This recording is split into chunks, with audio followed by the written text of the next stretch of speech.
Hi everybody, this is Mike Bass with First Home Mortgage. Today I wanted to make a quick video and give you some tips on how to establish your credit or rebuild your credit.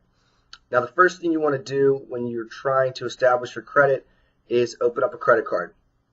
And this can be a secure credit card or it can be a regular credit card. I would not suggest opening up a store credit card. I've seen people get themselves into some trouble with store credit cards. And if you do have a late payment with a store credit card, it's going to negatively impact you much more than it would if it was a regular banking credit card. So, plus when you have a store credit card, you're limited to using that credit card at that store. Versus if you get a credit card that's accepted everywhere or almost everywhere, you can use that for a variety of things. You're not as limited. So, first thing is open up a regular credit card.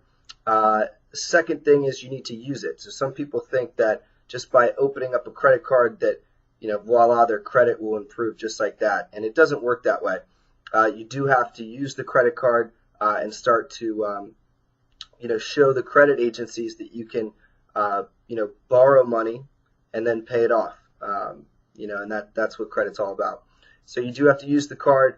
I would recommend using the card for just and this is in the beginning. If you're not used to using a credit card, use it for just one specific thing. So maybe it's lunch once a week, or maybe it's gas only, and that way, so you're not going to be maxing out the card right away. You're just using it for a specific purpose.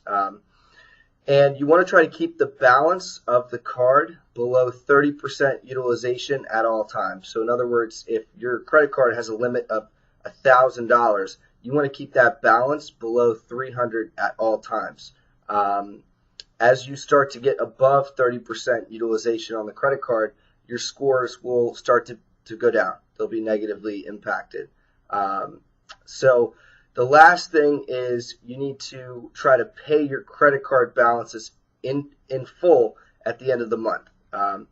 And by doing this, you're not going to be paying any interest on the balance, so that'll save you money in the long run.